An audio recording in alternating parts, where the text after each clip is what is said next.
하나님의 말씀을 신약 성경 로마서 6장 1절부터 7절까지 말씀입니다. 신약 성경 246페이지 로마서 6장 1절부터 7절까지 말씀 함께 하나님의 말씀 읽겠습니다. 그런즉 우리가 무슨 말을 하리요? 은혜를 더하게 하려고 죄에 거하겠느냐? 그럴 수 없느니라. 죄에 대하여 즉은 우리가 어찌 그 가운데 더 살리요? 무릇 그리스도 예수와 합하여 세례를 받은 우리는 그의 죽으심과 합하여 세례를 받은 줄을 알지 못하느냐? 그러므로 우리가 그의 죽으심과 합하여 세례를 받음으로 그와 함께 장사되었나니 이는 아버지의 영광으로 말미암아 그리스도를 죽은 자 가운데서 살리심과 같이 우리로 또한 새 생명 가운데서 행하게 하려 함이라. 만일 우리가 그의 죽으심과 같은 모양으로 연합한 자가 되었으면 또한 그의 부활과 같은 모양으로 연합한 자도 되리라. 우리가 알거니와 우리의 옛사람이 예수와 함께 십자가에 못 박힌 것은 죄의 몸이 죽어 다시는 우리가 죄에게 종노릇하지 아니하려 함이니 이는 죽은 자가 죄에서 벗어나 의롭다 하심을 얻었음이라. 아멘. 바울은 로마에 있는 교회와 성도들에게 편지를 쓰며 복음을 전하고 있습니다. 그 복음의 핵심은 이 복음은 모든 믿는 자에게 구원을 주시는 하나님의 능력이 되고 이 복음에는 하나님의 의가 나타나서 믿음으로 믿음에 이르게 하는 오직 의는 믿음으로 살게 하시는 그 복음을 전하고 있는 것입니다.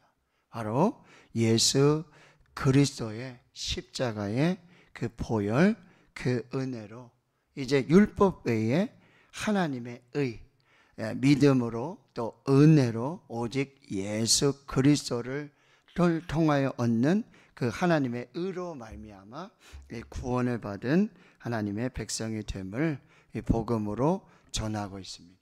6장에서는 이제 바로 이 세례의 의미가 무엇인지를 또 정확하게 말씀해 주시는데 그것은 그리스도 예수와 합하는 것이고 그리스도 예수와 연합하는 것이고 그래서 그리스도 예수와 십자가에서 죽고 그리스도 예수와 십자가에서 다시 부활하는 그 놀라운 영적 의미가 바로 세례라고 그렇게 말씀하고 있는 것입니다. 자, 6장 1절을 보시면 그런즉 우리가 무슨 말을 하리요? 은혜를 더하게 하려고 죄에 거하겠느냐 이렇게 말씀하는데요. 이것은 5장 20절에 보면은 죄가 더한 것에 은혜가 더욱 넘쳤다라고 하는 이 바울의 말에 이 많은 유대인들은 오히려 반문하는 것입니다. 그러면 죄가 많은 것에 은혜가 넘치게 되는데 그러면 우리가 은혜를 더 받기 위해서 계속 죄를 짓고 큰 죄를 지어야 하겠느냐라고 하는 거죠. 근데 절대 그럴 수 없다라고 하는 거예요. 여러분 우리가 은혜를 더하게 한다라고 하는 거. 그럼 죄를 많이 지어서 이 하나님의 은혜를 더하게 해야 하느냐? 이것은 하나님의 말씀과 또 하나님의 은혜, 이 복음을 오해하고 오용하고 남용하는 그 모습을 말하고 있는 것입니다.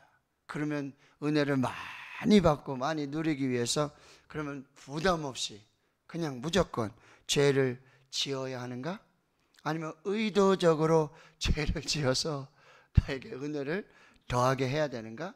이 복음에 대한 하나님의 은혜에 대한 이것을 오해하고 오용하고 남용하고 있는 거죠. 그런데 바울은 2절에 절대 그럴 수 없다라고 해요. 이것은요, 여러분, 그럴 수도 없고 상상할 수도 없다라고 하는 거예요. 여러분, 은혜를 빌미로 죄를 합리화하는 이런 궤변은 절대 있을 수 없다라고 말하고 있는 거예요. 그러면서 2절에 죄에 대해서 우리는 죽었다라고 말해요. 여기서 죄에 대해 죽었다라는 표현은 더 이상 죄가 이제 우리에게 영향을 미치거나 죄가 우리를 지배하지 않는다는 거예요. 여러분, 우리 물론 죄의 유혹을 받을 수 있어요. 그런데 예수 그리스도의 십자가의 그 죽으심과 부활의 은혜를 받은 우리는 그 죄의 영향력 아래, 죄의 지배 아래 더 이상 머무르지 않는다는 거예요. 죄가 왕노릇하도록 우리가 더욱더 그렇게 나아가지 않는다는 거예요. 하나님의 은혜를 받은 사람은, 성령님이 함께 하시는, 예수 그리스도가 함께하는 사람은 이 죄의 영향에서, 죄의 지배에서 벗어난 죄의 죽은 사람으로 살게 된다라고 하는 거예요. 그러면 어떻게 우리가 죄에 대해서 죽었는가? 이것을 이제 3절에 말씀하시는데, 그것이 그리스도와 예수와 합한 세례를 받는 의미로 지금 영적으로 재해석하고 있는 거예요. 바로 세례란 뭐냐? 그리스도와 연합하는 것이다. 그리스도와 합하는 것이고, 그리고 그리스도의 죽으심과 함께 물속으로 들어가서 모든 죄에 대해서 죽고, 그리고 장사 지내되어지고, 그리고 다시 여러분 물 밖으로 나오면서 다시 예수 그리스도와 함께 부활하여 새 생명을 얻게 되는 것, 이것이 세례의 의미라고 하는 것입니다. 즉, 나는 세례를 통해서 그리스도와 연합하고 죄에 대해서 죽고, 그리고 그리스도와 함께 부활하여서 다시 살아서 새 생명 가운데 거하게 되는 것, 이것이 세례라고 하는 거예요. 그러니까 세례는 첫 번째 뭐죠? 장례식입니다. 죄에 대해서 예수 그리스도와 함께 십자가에서 죽는 장례식, 그것이 세례예요. 그리고 세례는 뭐예요?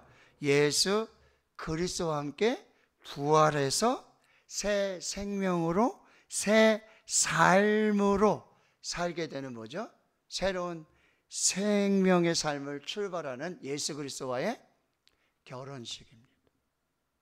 그러니까 예수 그리스도와 이로 말미암아 세례받는 것은 죄에 대한 장례식, 그리고 예수 그리스도와 함께 새 생명으로 새 삶을 살아가는 새로운 시작, 결혼식, 이렇게 여러분이 이해하시면 되는 것입니다. 그래서 5절에 보시면은 우리가 만일 그의 죽으심과 같은 모양으로 연합한 자가 되었으면 또한 그의 부활과 함께 같은 모양으로 연합한 자도 되리라. 이것이 세례의 의미예요. 다시 여러분 4절로 돌아가서, 그러므로 우리가 그의 죽으심과 합하여 세례를 받음으로 그와 함께 장사되는 거예요. 죄에 대해서는 예수와 함께 장사되는 이제 장례식이 되어지는 것이고, 이제 아버지의 영광으로 말미암아 그리스도를 죽은 자 가운데서 살리신 것 같이 우리로 또한 새 생명 가운데서 행하게 하는, 이제 새 생명과 새로운 삶으로 살게 하는 예수 그리스도와의 결혼식, 그것이 세례의 의미가 된다라고 하는 거예요. 또 6절에는 이렇게 말해요. 우리가 알거니와 우리의 옛사람이 예수와 함께 십자가에 못 박히는 것, 죄의 몸이 예수 그리스도와 함께 십자가에 못 박혀 죽는 거예요. 옛사람이. 그래서 더 이상 죄에게 종노릇 하지 않는 것, 이것이 세례의 의미가 되고, 7절에 그러면 다시 이 죽은 자가 죄에서 벗어나서 죄로 말미암아 죽었던, 죄와 허물로 죽었던 우리가 예수 그리스도와 함께 부활해서 죄에서 벗어나 의롭다 하심을 얻는 그 새로운 생명, 새로운 삶, 더 이상 죄의 영향력 아래에서 죄의 지배에서 죄가 더 이상 왕노릇하지 않는 예수님이 왕노릇하시는 그 새로운 삶을 살게 되는 것. 이것이 바로 세례라고 한다는 거예요. 우리가 다 세례를 받았어요. 그런데 이런 또 세례를 통한 이 그리스도의 연합, 세례는 죄에 대한 이 장례식, 그리고 세례는 예수 그리스도와 함께 새 생명으로 새로운 삶으로 사는 바로 이 결혼식이 되어진다. 오늘 말씀을 딱 들으시면 여러분, 갈라디아서 2장 20절의 말씀, 내가 그리스도와 함께 십자가에 못 박혀 죽었나니 그런즉 이제는 내가 사는 것이 아니요 오직 내 안에 그리스도께서 사시는 것이라. 이제 내가 육체 가운데 사는 것은 나를 사랑하사 나를 위하여 자기 자신을 버리신 하나님의 아들을 믿는 믿음 안에서 사는 것이라. 고린도후서 5장 17절, 그런즉 누구든지 그리스도 예수 안에 있으면 새로운 피조물이다.